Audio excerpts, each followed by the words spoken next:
live on YouTube. Let's go ahead and go live on Instagram. Okay. I see it on Instagram. Uh, I think I'm live. All right. All right. So this is our infamous once a week live question and answer.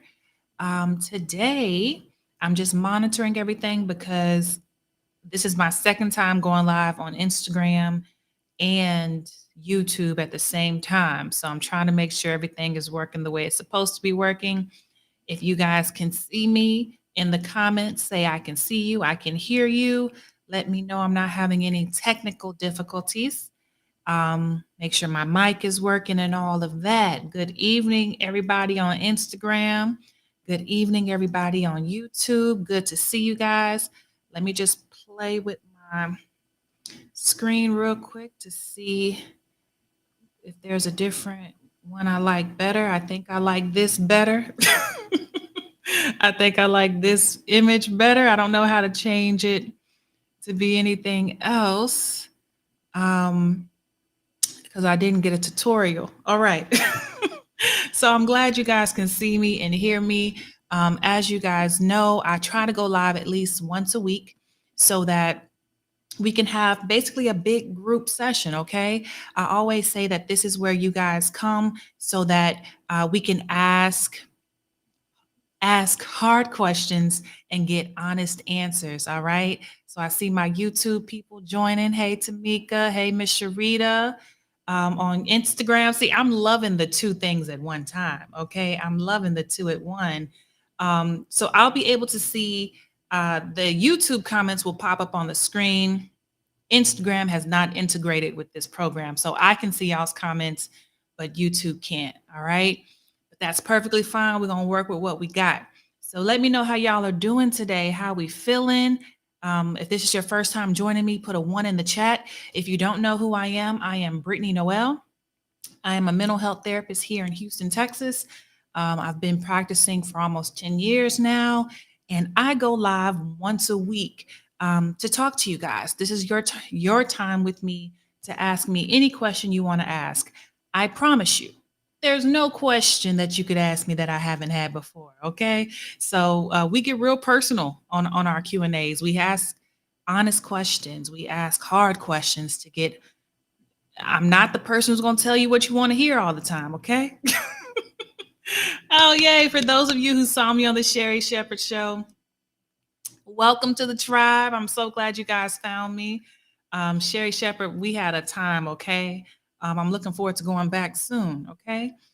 So yes, to schedule sessions with me, you can go to BrittainnyNoel.com. BrittainnyNoel.com has you click on coaching and it'll take you to my calendar. However, most of my clients are a part of the Daily Fix. Daily Fix, if you guys are in the chat, sound off, TDF. The Daily Fix is my morning program where my tribe tunes in with me every morning, where I'm talking about different topics every day, whether it's relationships, communication, self-esteem, identity. The month of January, we always start the beginning of the year talking about vision, making sure that you have a clear vision of what you want to see happen for yourself for this next year. So we've been talking about being sparked this past year, and we've been having some good conversations. My job is to stir you up to the point to where you start asking yourself some very hard questions about where you want your life to go in this next year. So that's what we've been doing in the Daily Fix. That's typically what I recommend for most people, is to join the Daily Fix, because when you join, you get over 200 hours of content from me. That means every session that I've done in 2023, you will get access to. So whatever you're working on right now, whether it's self-esteem, relationships, intimacy, all of that is already in the program when you join. So head over to thedailyfix.co. All right. Who got upgraded software where I can put a QR code? I do. Okay. I do. I got you, Miss Perry. Okay. There's the QR code. Okay. I was so happy when they added this feature, because I was like, oh, no more sending links and plugging stuff, but I will type it here just because, in case anybody wants to just click the link. All right. So there is the link. Okay. So let's hop into it. Oh, my only other announcement. My next live event. My next live event is going to be our Sunday session on February the 4th. Okay. If you guys are new to me and you don't know what a Sunday session is, all of those videos that are circulating with me talking with a microphone, those are my Sunday sessions. If you're in Houston, you can attend that session live. You'll be in person with me in my studio where I have a live audience, and then we also have our online audience. And we're basically doing the same thing, Q&A, but you get to ask me your question in person. I get to meet you in person when you come to the Sunday session. So if you're local, I want to meet you. Come pull up, okay, to the studio on February 4th. If you're not local, then you can always, and here's the code, you can always join the online live stream, and you can still ask questions on the live stream as well. Okay. So there's the link to the Sunday session. So y'all can get y'all's tickets to Sunday session, February the 4th. All right. February the 4th. Okay. I have a mean craving for some chocolate right now. So let's go ahead and hop in. All right. The first question that I see. All right. I'm going to start with the first question that I see. How do you keep desires alive in a long-term relationship? That's what I see on Instagram. How do you keep desires alive in a long-term relationship? I'm guessing that you mean sexual desires, right? So in a long-term relationship, sexual desires normally are dampened because of routine. We get used to our partners. We get used to the way in which we live life. We go to work, we go home, we take care of the kids. And so because we get stuck in a routine, sex no longer becomes spontaneous. Sex no longer becomes this ooh, ah feeling, especially if I've been with my partner long enough to where, the relationship is actually work now, right? Once those endorphins wear off and I'm solely relying on my commitment to this person, sex now is less about the butterflies in my stomach and my desire for them. Sex now has to become a very intentional act to making sure that I am giving my partner what they need to be fulfilled, and my partner is giving me what I need to be fulfilled. What a lot of people miss, sex doesn't start in the bedroom. Sex, for a woman especially, sex starts maybe 48 hours before we have sex. Are you filling my cup in a way that puts me in the mental mood, the emotional mood to say, oh, now my body's ready to have sex? Most times, if you aren't tending to the mental and emotional side to sex, your body will take a very long time to get there. And now you're trying to force your body to be into something that you haven't gotten your mind and your heart on board to do. So now sex becomes routine. Your libido goes down. You're no longer desiring sex. So what I would tell you to do, first of all, for yourself, have you identified what your green lights are? I can never remember the name of this book. All right. But the name of the book, Google it. I can never remember the name of the book, but it talks about green lights and red lights when it comes to sex and intimacy. As a woman, it is our job to know what our green lights are, meaning what things turn me on. Keep in mind, your turn-ons are not just physical.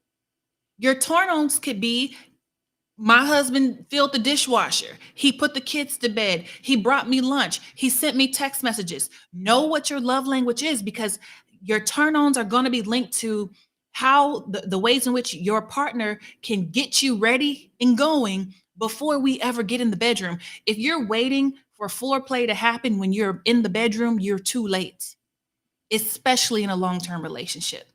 Are we putting in the work in the relationship to make sure that my partner is being stimulated outside of the bedroom? And where your work is you have to know for yourself, because I think even for women, many women have not explored your bodies enough to know what turn-ons do I need from my partner. And so you put a lot of weight on your partner to figure out how to get you hot and ready, how to get you there. No, you need to know for yourself so that when your partner shows up, you can say, hey, look, I need you to text me throughout the day. I need you to send me little cute notes throughout the day. Being ready for sex means that I need you to help unload my mental capacity, meaning give me less things to think about. So when you go and put the kids to bed, I have something less on my plate to do. Now I have more mental space to be what you want me to be. All right? All right? Okay. All right. Now, let me catch up on these comments real quick. My YouTube people, how y'all doing? Hey, Miss Sharita, Miss Marlene, Paris, how you doing? Okay. Um, I've been talking to this guy and we have been on 2 dates, but have only FaceTime once, but he only texts majority of the time. Should I stop talking to him? I feel like it's pointless. Before you stop talking to him, you need to communicate your need. It is not fair to hold someone accountable to a need that I have not expressed. It is not fair to hold people accountable to a need that I have not expressed. His primary mode of communication may be text messaging. That's probably what he gets away with other women. Cool. That ain't got nothing to do with you. But when you are dating someone and getting to know someone new, it is your job to communicate to them. If they are engaging with you in a way that you find lackluster, or it's minimum effort, or it's not something that you're into, before I break the connection, the way you honor yourself, it has nothing to do with him. But I honor myself by using my voice to request what I need to be fulfilled in my relationship. That has nothing to do with him. All right. So this is where emotional maturity comes in, is one, not expecting somebody else to communicate the way that I communicate, not expecting them to value phone calls the way that I do. You have to be, and it's not, it has nothing to do with the other person, but it's how you honor your voice. It's how you honor your needs to say, hey, I'm really enjoying getting to know you. I like you. I want to spend more time with you. My request is that we spend, I don't know, more time on the phone, or that we have more FaceTimes. And if it's me, I'm going to be real specific. I would like to FaceTime with you once or twice a week. Is that something that you're open to?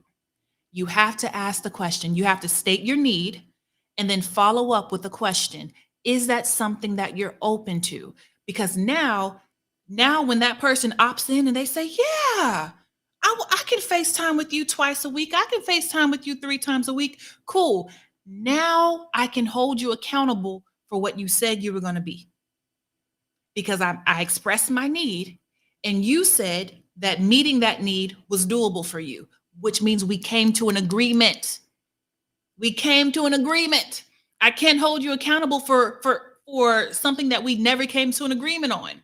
So now that I have verbally expressed my need and we came to an agreement, now I can hold you accountable for my agreement.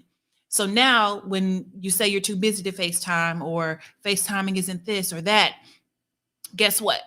Now I can say, well, unfortunately, I'm probably not feeling this connection, because we came to an agreement about what I needed in order for this to continue, and that's not an agreement that you're able to honor. Therefore, I now can make a decision about where I want my life to go and who I want to talk to. Now I can decide to go somewhere else. Now I can decide. And you can walk away with no regrets. You're not second guessing yourself, because you know that you gave that person the opportunity. I can walk away knowing I gave you the opportunity to be what I needed. I gave you the opportunity to opt in to a deeper connection with me. I gave you the opportunity and you fumbled. And you fumbled, okay? All right. Now I can go on about my business and I ain't got to keep thinking about it, and I can just, let it go, because I know I showed up in that connection real, authentic, and I was honest about what I needed. And if you weren't able to meet that need, it ain't on me. It ain't on me. All right. Oh, that was a good question. Good question. All right. All right. All right. Let's see. Next question. Has this been helpful for you guys so far? Oh, thank Miss. Is it Zadana? Girl, that's a lot of syllables. But thank you.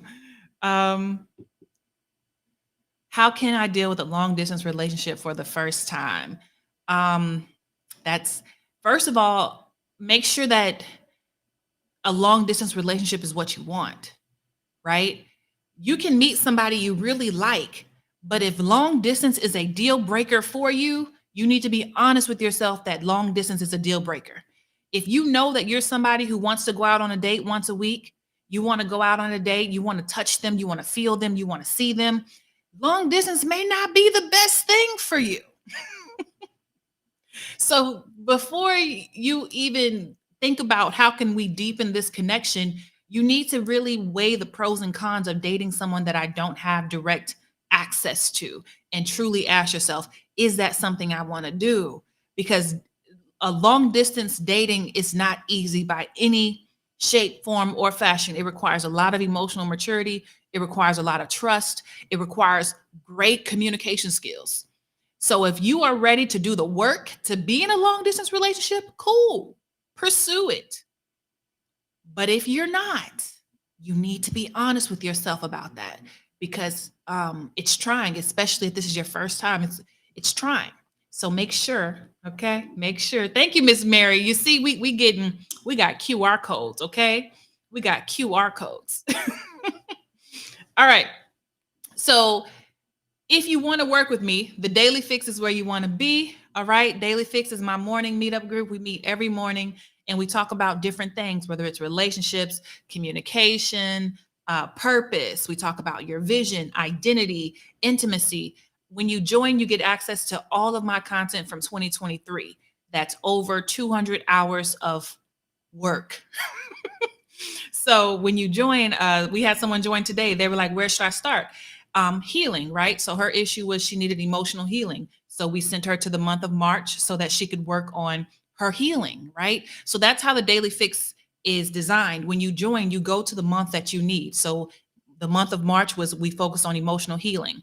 The month of June, we talked about purpose. The month of October, we did multiple months of relationships, right? So whatever it is that you're dealing with, you go to that month, right? So emotional healing was the month of March of 2023. When you join and you click on the collections tab, it'll show you like our table of content. So you can pick which one. All right. Now, some people just decide to start from the bottom and go all the way up. It's up to you. Okay. The benefit of TDF is that literally every day there's something that you will be learning, literally every day. And there's exercises that I give the tribe. There's journal exercises. There's homework that I give them to do. So join TDF. We would love to have you. We just had our 1 year anniversary in our gala. Our tribe is beautiful. Okay. I love them. All right. So let's hop in. And if you want to see me at the live event, she say, Brittany will get you right. Yeah. And every Friday we have a live Q&A. So if you have a question that you want to ask me in the moment, our tribe joins Friday and they talk to me directly. Okay, let's see. And then this is my next event. There's the QR code for the Sunday session. Let's see. And she's got a pretty soul. Email the TDF tribe email so that we can see what you need help with navigating. Because we have a welcome committee now. Okay, we have a new member welcome committee. Email tdftribe@gmail and we'll get with you. Okay, let's see. Next question. How do I stop ghosting? I don't want to hurt his feelings. All right. So it's not his feelings that you're trying to not hurt, it's your own. When people ghost people, it's because you lack the emotional maturity to be able to state your truth, whatever truth that is, and suffer the consequences of what your truth may bring.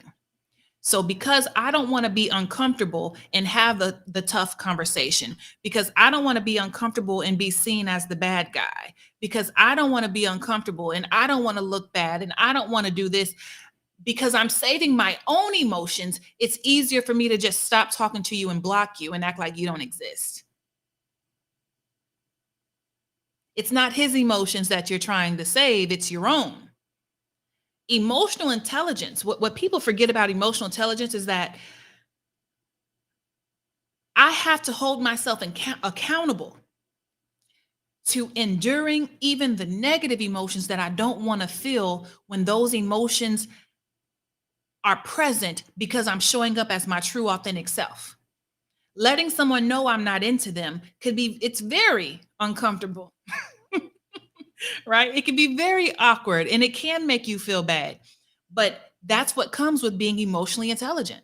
And I have to have the integrity about myself to say, I would rather hurt you with the truth than to hurt you with the lie. Because when you ghost someone, what you're communicating is that you are insignificant. When you ghost someone, what you're communicating is that you're worthless. You weren't even worth the conversation for me to tell you that I'm not into this connection. You weren't even worth the closure, the 2-minute conversation that it would take for me to give you clarity. You weren't worth it. That's what I'm communicating. And that's always a lie. So I have to, and this is where I'm very big on your own development, your own personal development. Are you Do you have enough character to hold yourself accountable to your own values, your own belief, and your own standard? So, my standard says that I'm going to stand in my truth, even if it hurts other people. I'm going to stand in my truth, even if other people don't like it. All right. You have never, when I was in college, all right, I'm going to tell y'all this story. The first time I felt like trash for telling someone I didn't want to date them. First of all, I thought the date was a setup. I thought I was being put on y'all know back in the day when they had punked. I thought I was being punked. My sister called me, was like, "Girl, I got somebody for you to date." And I'm like, "Okay, cool." We go on the date. I'm looking cute, And the guy shows up looking disheveled. Okay. He had his hair in a ponytail. He didn't shave, so he was all scruffy. His clothes looked like he just, got off work. And I'm just like, immediately, I'm like, like you didn't put effort into this. What's going on here, right? But me being me, I'm gonna be nice. I'm gonna be warm. I'm gonna be welcoming. Okay, cool. So hey, let's continue this date, right? And he's of course happy with what he sees because I put effort in my appearance, right? We get in the car and we're driving, and he's like, "Oh, I need to stop by the bank." To this day, I go off on my sister for this, but he's like, "Oh, I need to stop by the bank." So I was telling him where the closest bank was, and I'm pointing and I'm giving directions. And out of nowhere, he took off his hat because he had his hair in a ponytail and he took off his hat. So when he took off his hat, all of this was bald, but just this part was the ponytail. Y'all, I almost died. It caught me off guard. I didn't know I thought this, because his ponytail was literally down his back. So I thought he had long hair, but he was balding. So when he took off the hat, I was pointing over here and I hurried up and turned and looked out the window. I was like, this man cannot see my face. This man cannot see my face right now. So I'm looking out the window over here and I'm just like, this is not happening to me right now. I am like, don't know what to say, don't know what to think. He goes into the bank and I text my sister like, "Oh my God, what did you do?" And I'm going off on her. And she's like, "Well, I've only seen him with a hat on." And so I'm like, "Oh God, okay. This is at the beginning of the date. So now I have to get through the rest of this date." We went to the Cheesecake Factory. Okay. I was in college. We went to the Cheesecake Factory. I put it to the side. We talked about his life, what he does, what he wants to do. Okay. And, he's having the time of his life. We get in the car. He's taking me back home. He grabs my hand and he's holding my hand. And I'm just like, because I already know. He picks up the phone and takes a phone call. And I'm guessing it's a friend of his asking him how the date went. And he's like, "Oh yeah, I'm with baby girl right now. I'm with baby girl. This her, like he's like, she's my girlfriend now." And I'm like, "Okay, you're gonna have to let this man down." You're gonna have to let this man down. And He drops me off and he's like, yeah, we got to do this again. I got to see you again. Next time I'm gonna come clean. I'm gonna have my stuff together, you know. And he low key said he didn't think I was gonna be cute, which is why he didn't put any effort into his appearance. And I was like, oh, okay.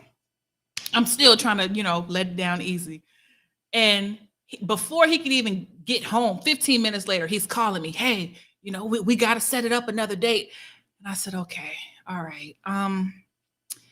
So I don't think that we're going to have another date. I'm not really feeling it. I think you're a great guy. You're nice. I appreciate it. You treated me like a lady. You opened doors for me. I'm really grateful for that, but I don't think I'm into you. And for that reason, I don't think it's fair for you to take me on another date. And he's like not having it. He's like, no, like, what do you want me to change? What do you want me to do? What do you want? Y'all, it broke my heart when he said, what do you want me to change? I was in tears. Like I was crying because one, I can identify with wanting someone so bad that I'm willing to change anything about me to get them. Number one. But I could hear his rejection, right? I could hear him feeling rejected. And I felt like trash. Like I felt like I was crushing this man's soul. And I was like, I don't want you to change anything. You should never want to change yourself for anybody. It's not a good fit. We're not a good fit for each other. And got off the phone and I'm at work and I'm crying. And my coworker was like, what's wrong? I was like, I just hurt somebody's feelings. Right? I felt so bad for him because one, I know what it feels like to be rejected, especially by someone that you truly want. So I know what it's like to feel bad because my news or my truth has to hurt someone. But you cannot say I am a person of character and integrity if I'm willing to lie to you to spare my feelings. This is why when people say, oh, well, I didn't tell you the truth because I didn't want to hurt you. No, you didn't tell me the truth because you didn't want to see me hurt. You were sparing your own feelings because you didn't want to endure how you felt when you saw my heart break. So instead, lying to me was your way of getting out of feeling bad about hurting me, right? So to hold yourself accountable, I have no more water. To hold yourself accountable, to be a person of high character, you have to say, I'm willing to hold myself accountable to telling my truth, living my truth, even if that means it hurts somebody's feelings, because it's better for them to have the truth so that then they can decide how they want to react and respond. But the only thing you control is how you show up in that connection. All right. So to this day, I don't ghost people because I do believe that it communicates that person was not worth my time, and that's unfair. It communicates that person wasn't worth the conversation, and that's not fair. So I will let them know, hey, I'm not feeling it. This isn't a good connection. I would rather be somewhere else. Whatever the truth is, I tell the truth. All right. Okay, so I'm glad that y'all have gotten a laugh out of my pain. Okay, to this day, that is one of my worst dating stories. Like, I'm just like, it was horrible. Okay, yes, I was hatfished. Okay, and he was not old. I guess it was what they call it. I don't know what they call it, but he was not old. He was just balding early in life. He didn't want to let it go. Okay.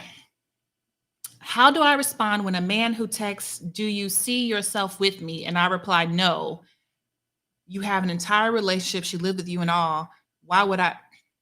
He's asking you that question, and you say it's a dumb question. He's asking you a dumb question because you are behaving dumb, right? And I'm using your verbiage. And the reason why I say that is because you're entertaining someone who you knows can't give you anything. He's in a relationship. He lives with the woman. What exactly is he giving you besides attention? What exactly is he giving you that is of significance? The reason why he said, can you see yourself with me? What he was saying is, can you see yourself with me even though I'm still with this girl? Can you see yourself with me because I don't plan on leaving this chick? Can you see yourself with me as my side piece? That's what he's asking. He wasn't asking for a serious relationship. He wasn't asking to be with you. He wasn't asking to have a serious commitment to you because he's already in a commitment. When he says, can you see yourself with me? Hey, can I get more benefits of being with you even though I'm not with you? Is what his question was. You're participating in the same cycle that you're calling him dumb for being a part of. So judge him, but judge yourself as well, because I am choosing to give someone my attention, my energy, my time, who has nothing in return to give me. Who has nothing in return to give me. So if I'm participating in the cycle, we right there together. Okay. Thank you, Miss Mary. Thank you, Miss Mary. There we go. Okay. Uh, Next Sunday session, February 4th. All right. February 4th here in Houston, Texas. Either you can attend online or you can attend in person if you're local. But if you're not local, then join online. You'll still be able to ask questions. All right. Let's see. Y'all say I spare nothing. Listen, y'all forget. Y'all forget the same conversations I have with y'all, I have to have for myself, right?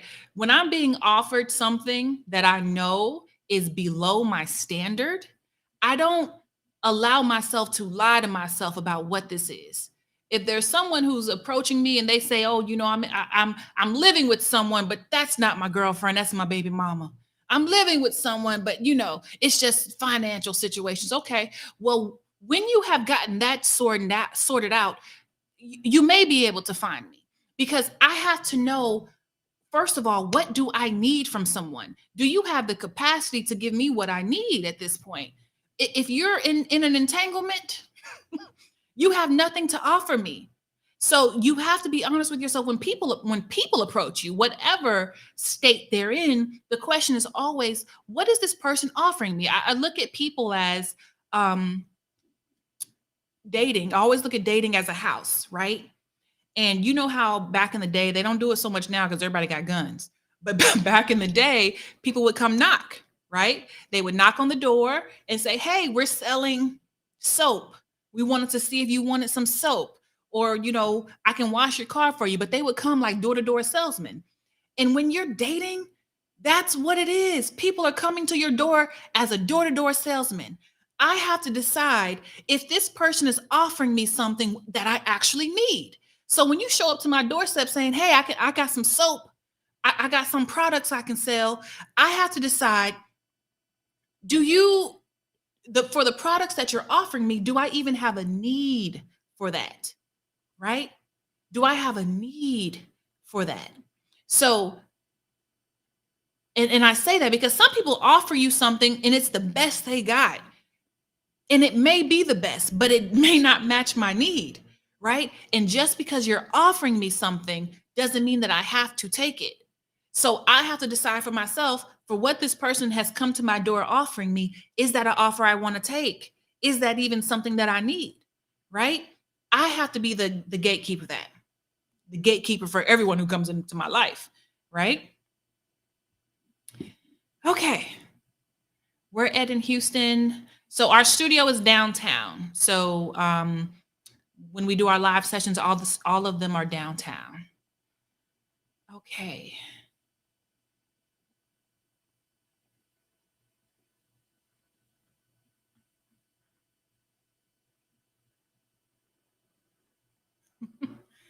Hey, Miles. Hey, Miss Fletcher. Okay. Have Charles say I feel attacked. When did I attack you?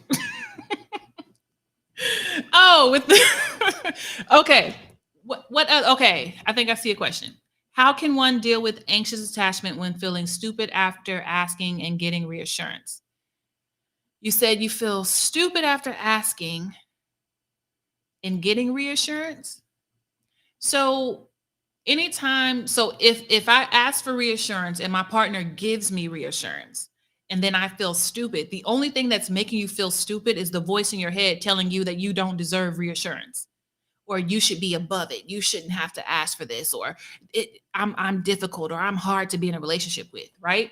So you feeling stupid is nothing more than you doing what you're supposed to do with an anxious attachment, which is asking for reassurance. Luckily, you're with someone who gave you reassurance. And now I have to do the compassion work. I have to do the self-love work. I have to do the gratitude work. Instead of being upset with myself for needing reassurance, I'm going to be so proud of myself for asking for the reassurance. I'm going to be so proud of myself for actually participating in this relationship in a healthy way. I'm going to be so proud of myself for being vulnerable enough to say, hey, I'm feeling a little insecure in our connection. I'm feeling a little scared. I'm feeling a little afraid. And this is what I need from you. I'm going to be so loving on myself to say, look at you growing. Look at how you're getting better. I'm so proud of you for not acting out. I'm so proud of you for not running away. Instead, you did the healthy behavior. Kudos to you. Kudos to you. So what has to happen is that internal language that you have that is very critical, that is very judgmental, that is very harsh, that voice needs to change into what we call our nurturing voice. All right. Go to in the daily fix. All right. Get my QR code. In the daily fix, in the month of healing, I talk specifically about learning to cultivate. Did I do the right one? Okay. Learning to cultivate a healing voice with yourself. I have to be able to talk to myself in a nurturing way, in a mothering way that allows me to go through my process and grow through my process without feeling judged, without feeling criticized, without feeling belittled by nobody other than yourself. You're doing it to yourself, right? So this is the part where you learn to stretch yourself to love you even in your growth. I'm growing. And again, I can't stress it enough. If you were courageous enough to ask for reassurance, that is growth all in itself. So make sure instead of condemning myself for the healthy behavior, I praise and celebrate myself. Look at what you, because believe me, it is hard to ask for reassurance when you have a anxious attachment because there's always a fear of rejection or them leaving or them being upset. So the fact that you did it and you got what you needed, okay? So what has to change is your internal dialogue. You need to cultivate a nurturing voice, a loving voice, a compassionate voice with yourself so that you can praise yourself when you do the right behavior. Okay. Let's see. Is an ultimatum ever fair in love and war? Oh, so first of all, love and war don't go together. All right. I know it sounds cute. I know, there's a song about it somewhere. But love should not be war. It just ain't. Love cannot exist in a battleground. When I say it, and this is where I think sometimes we have misconstrued, well, it's what's modeled. It's what we see everywhere, right? I get it. I understand it's everywhere. But we have to start relearning. Even if you've never seen healthy love in a relationship, you have to get to a point where you are willing to redefine for yourself what you want your love experience to be.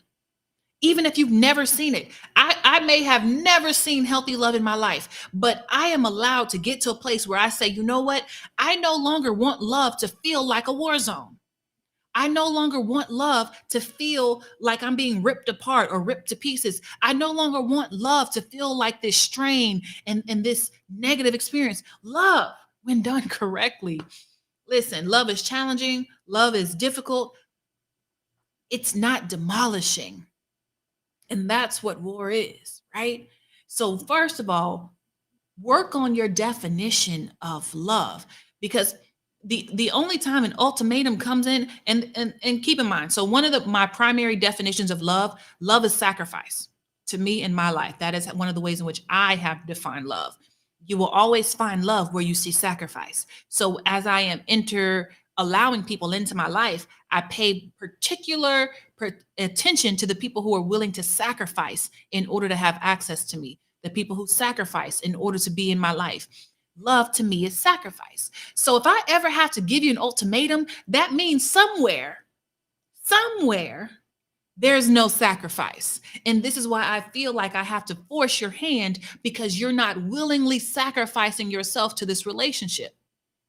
When you have two people who are willing to sacrifice themselves to the relationship, we don't have to give ultimatums. When someone is committed to the relationship, you don't have to give ultimatums. When we are committed to the vision of partnership and being together, and when the person is committed to you being a part of their long term vision, you don't have to keep asking them to sacrifice. I willingly sacrifice for the things that I deem important in my life. No one has to tell you to sacrifice for your kids, you do it automatically. No one tells you that you have to sacrifice to pay the bills. You do it automatically. The things that I deem important in my life, you don't have to twist my arm for me to do it.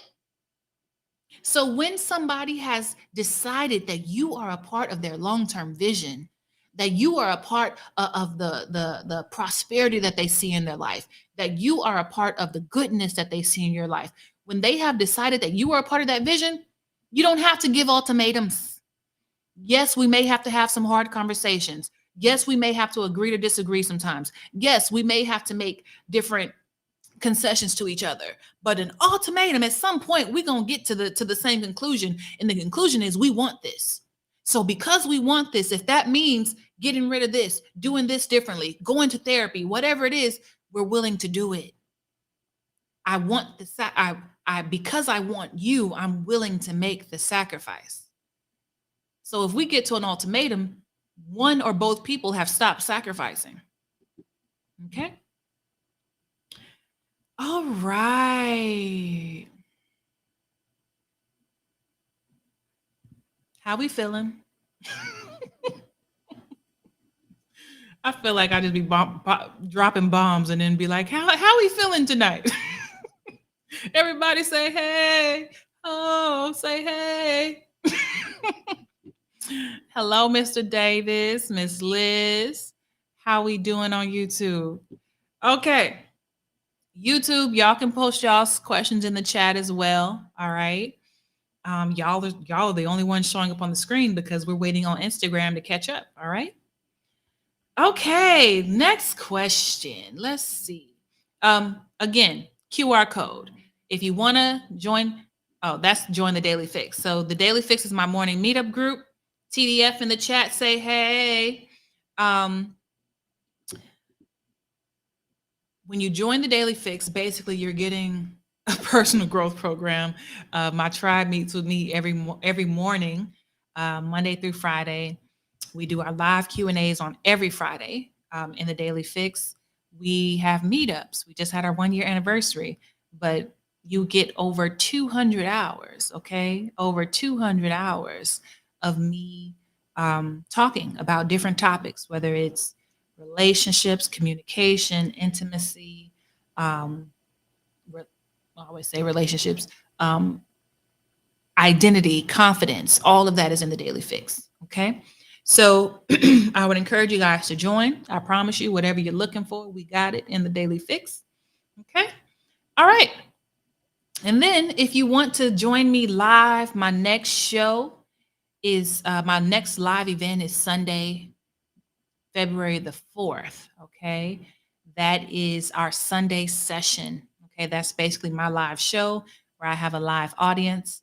And you can also join online if you're not local. So if you're here in Houston, please join us, pull up. I want to meet you. Okay. I'm going to give you a hug. And you can ask me your question in person. So that's what the Sunday sessions are for. We do limited seating. So if you know for sure you want to join, get your ticket because we do limited seating in the live audience. Okay. All right. So we have a YouTube question. So I was attacked by an ex at the beginning of the year. How do I start to heal?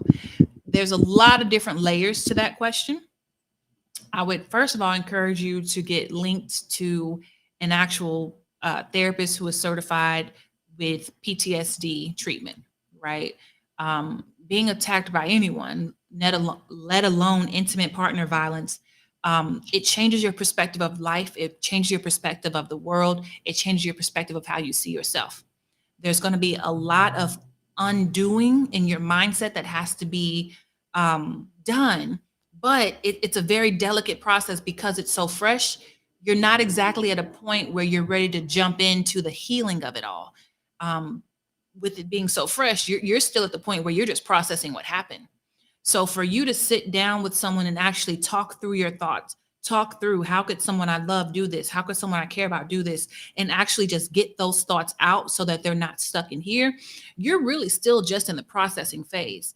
Um, Everybody's different, their journey is different, but I do know with it being the 16th of January, I'm guessing that this is still very fresh for you and you need a safe place to just unload, right? The healing process will happen over time, the mindset process will happen over time, but right now I would tell you to focus on finding a certified trauma therapist who you can sit down and talk with every day. Oh, I'm sorry, not every day. Once a week, and talk out how you feel, get out how you feel so that those emotions are not bottled inside of you. The longer you go without addressing it, the bigger the emotions become and the harder it gets for you to actually start doing the mindset work when it's time to do that work. So I would encourage you now to find a therapist that you can work with. Is it good to sleep in separate rooms when your partner is still upset after an argument? That is definitely a question that is couple specific, okay? I see your question, Wicks and Vibes. Okay. But that's a question that's definitely couple specific, right? It depends on the couple. You will see that couples who have reached a certain level of trust in their relationship, they can have a disagreement, they can have a breakdown and still be able to be in close quarters with their partner. And so when I say trust, it means that we can have an argument, but because I trust that in that argument, you weren't maliciously trying to hurt me, you weren't maliciously trying to take advantage of me, you weren't maliciously trying to do something. Yes, you may have said something that I didn't agree with. Yes, you may have said something that I didn't like, and that's why I'm upset with you. But because I trust that you weren't trying to harm me, yes, we can still go to bed together. Yes, we can still cuddle up tonight, right? So it depends on the level of trust in the relationship that says whether or not we can sleep in the same room. What I would tell you is that if that's your default setting, when we're upset, we should separate, that should be fixed. Because the default setting for a relationship that wants to be successful is that when there is breakdown, we have to come closer.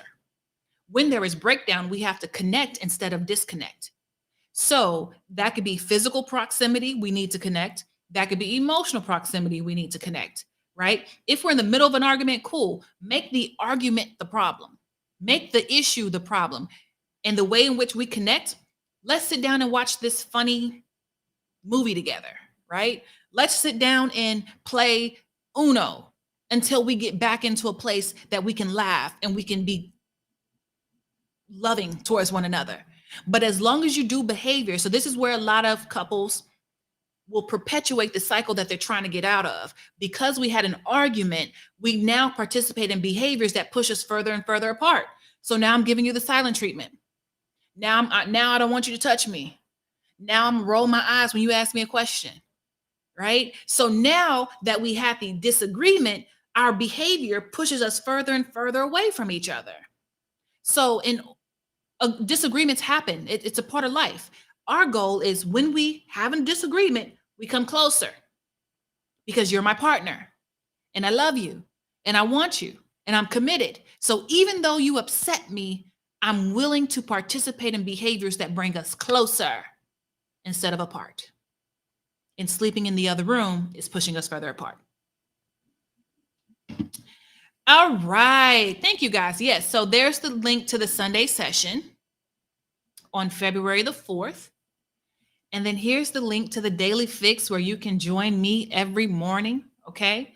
Especially if you're working on relationships. February, we're focusing only on relationships. So the whole month of February, we're going to be talking about love and relationships. So if you know that that's what you want to focus on, make sure you join by February 1st. I think it's the 1st. Okay. Now, Wicks and Vibes, my new friend said, in the context of scent evoking emotions, how can couples use fragrance to enhance connection and rekindle memories in their relationship? That's such a sexy question. Yes, so there's this thing going around on Instagram where it's about loving your partner in all five senses. So if you're not familiar, the five senses are touch, taste, smell, sight, and hearing, right? Those are all five of our senses. And so the trend is to buy your partner a gift for every five senses, right? If you're my partner, you're gonna buy me a candle, okay? Because I love things that smell good. I love things that make my house smell good. And I don't even like my house to smell like food. I don't like the smell of food in my house. I like fresh scents, right? Or I like deep, sexy scents in my house. But I say that because if you know that your partner is struggling with mental health issues, if they're struggling with emotional issues, if you guys are going through a tough time, aromatherapy is a coping skill. Aromatherapy, that's a coping skill I use in my own life. If I'm having a stressful moment, I like the smell of beach waves, right? Sea salt. So I can pick up a scent and smell it and go into a mindful moment to help me release stress. So in order to create those feel good moments with your partner, take time to find a favorite scent. First of all, know what scents your partner likes, know what gets them in certain moods, know what brightens them up, know what makes them feel sexy, and then be intentional about adding those things into your relationships. Okay. And our friend Wicks and Vibes has some very sexy scents. Okay. So if y'all are trying to spice up that bedroom, that was the first question we got, right? So if y'all are trying to spice some things up, go to Wicks and Vibes and get the sexy scent. Okay. Get the sexy scent and tell them I sent you. Okay. In February, are you going to be talking about breakups too? We always talk about breakups. I love talking about getting together because getting together is the goal, right? But we always talk about breakups because it's inevitable. So, yes, absolutely. How to find the balance when trying to, hold on. Okay. How to find the balance when growing and trying to move forward, but having to revisit childhood and therapy. I feel like it's hard to stay in positive spaces I'm working so hard to be in. There we go. Daring to be oily is another one. All right. If y'all were at my conference in March of last year, Daring to be Oily created we had a aromatherapy scent that she created for me, and it smelled like the ocean. I'm so intentional about the stuff I do, but I purposely created an aromatherapy scent for everyone who came to my conference so that they would have a coping skill when they left, and that's the aromatherapy spray that we gave them. It smelled amazing. Um, okay, okay. So the thing about going to therapy and processing your childhood when you're in therapy, it is difficult, right? Because you're forced to go back to old places, go back to old ways of being. What you want to try to do is create a buffer between your therapy appointment and coming back to real life. So try to schedule your therapy appointments. I know it's hard, but try to schedule it at a time in a day where you can have an hour after that session to ground yourself, right? It's very difficult to be talking about childhood therapy and then you log off the call and say, okay, got to go feed the kids. Okay, got to go back to work. That's difficult. So even if it's just 30 minutes or an hour for you to ground yourself before clocking back into your regular life. And grounding could look like journaling so that you can get out the rest of your thoughts. Grounding could look like just sitting in nature so that your emotions can come back down. Because you have to anticipate that when I'm having these sessions, my emotions are peaking, they're spiking, right? And so, in order for me to process that, I have to give my emotions time to come back down. So I can't jump back into my regular life while I'm still emotionally elevated because you're going to be exhausted, you're going to be irritated, you're going to be frustrated, right? So try to schedule buffer time between the two after your therapy session so that you have time to go into your coping skills that'll bring you back down. Ask your therapist about specific coping skills you can use that'll help de-escalate your emotions after your sessions so that it's not so hard for you to jump back into your regular life. Okay?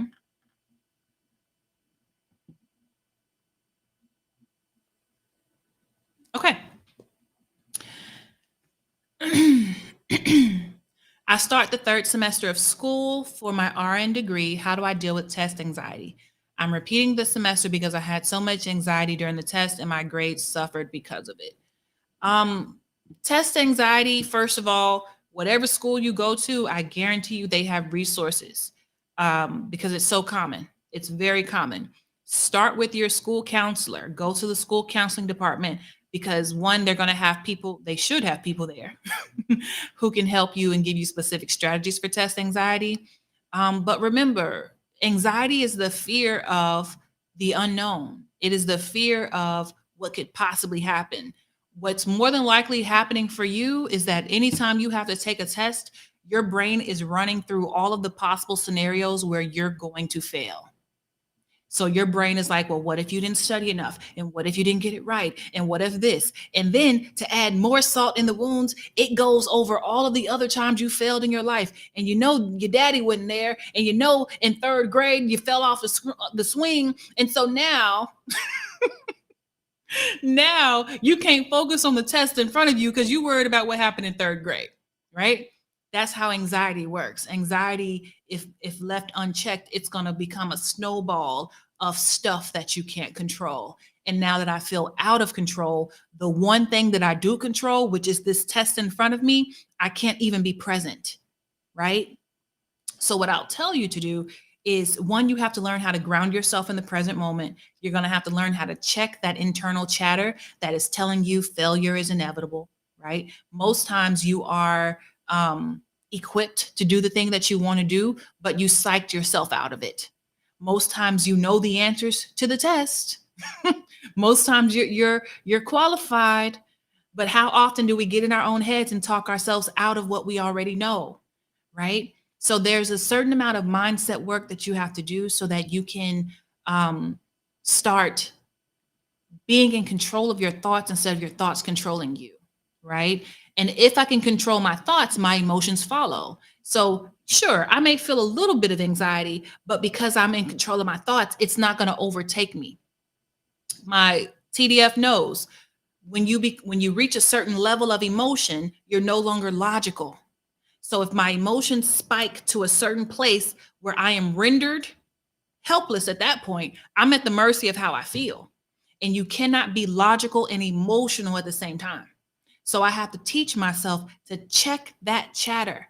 You should have an ongoing affirmation that you repeat to yourself, whatever it is, especially when you're taking the test. Every time you hear a thought that says, well, what if, you repeat to yourself, I'm capable and I'm equipped.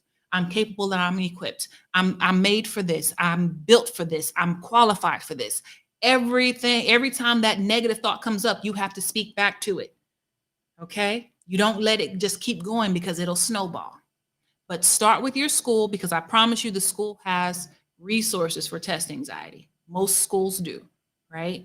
And learn strategies for taking the test. I think Miss Destined for Greatness said the answer is normally the best right answer. And that was true for my test, right? When I got my license.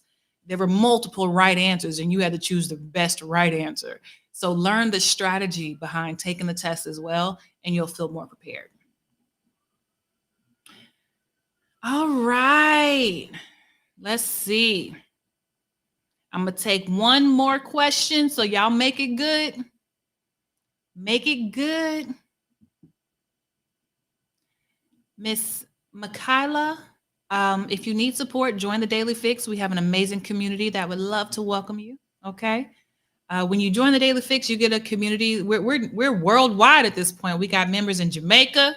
We got members in London, Canada. We're everywhere. All right. Next question.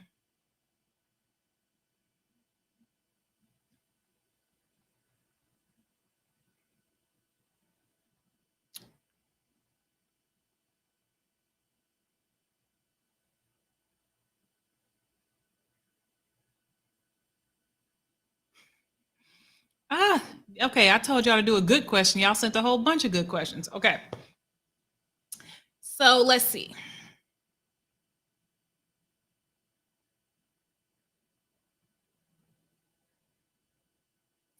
Y'all sent some good questions. Okay.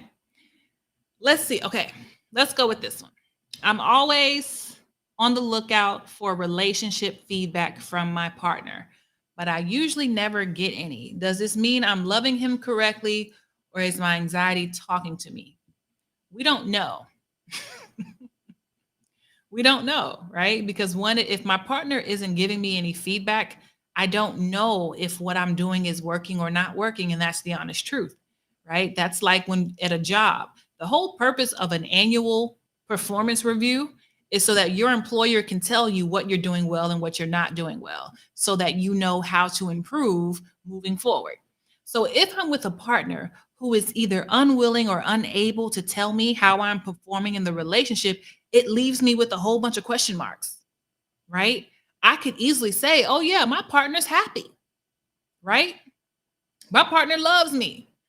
And then I find out a month later they want a divorce.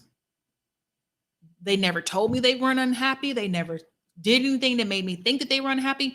I didn't get any feedback from them. What I would encourage you to do, because if they're not giving you any feedback, I would say it's first of all, when you say any feedback, ask yourself, have they really given me no feedback, or have they not given me any negative feedback? Because if your partner is praising you and you're not acknowledging the praise, then that means that you have a negative filter, which means I only listen to negative feedback and I discount any positive. So when you say no feedback, ask yourself, are they really not giving me any feedback, negative or positive? Negative or positive. But if you can look in your relationship in the last 2 weeks and you can see positive feedback, then that means that they're telling me that they are happy, that they are fulfilled with my performance. Cool. But if you say they're not giving me any feedback, then that should mean that they're not giving you negative or positive. That is a communication issue. There's probably a lot of things that they're not talking to you about if that's the case. And that's a whole nother strategy to open up communication in the relationship. But if they are giving you positive feedback and they're not giving you negative, and you keep asking the question, 9 times out of 10, you're looking for negative feedback because you're looking for them to confirm whatever fear you have of not being enough in the relationship. You're looking for negative because I'm used to getting negative feedback, or I'm used to people telling me I'm not enough, or I'm used to people leaving. And so even though you told me you love me, even though you told me that you're happy, even though you told me that you're grateful that I'm here, I don't hear none of that. And so I keep asking you, are you happy? Are you sure you're happy? Are you sure you're happy? You happy? You sure? You sure? I just told you I love you. Because you filter for negative feedback. Okay. Okay. Virgos need feed.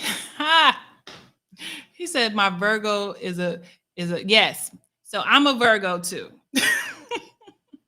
You know why Virgos need feedback? Because we do things very well, right? We want to make sure that you can see the things that we're doing well. Okay? We want you to validate the things that we're doing well.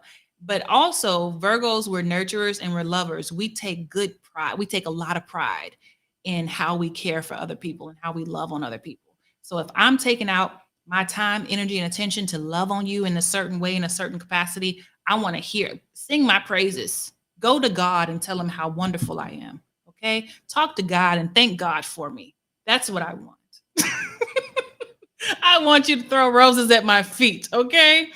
But that's also because we go to great lengths to love on our partners, right? So the feedback that she's looking for is that her efforts are seen and appreciated and reciprocated. Okay. All right. How was tonight for you guys? How was tonight for you guys? Was this helpful?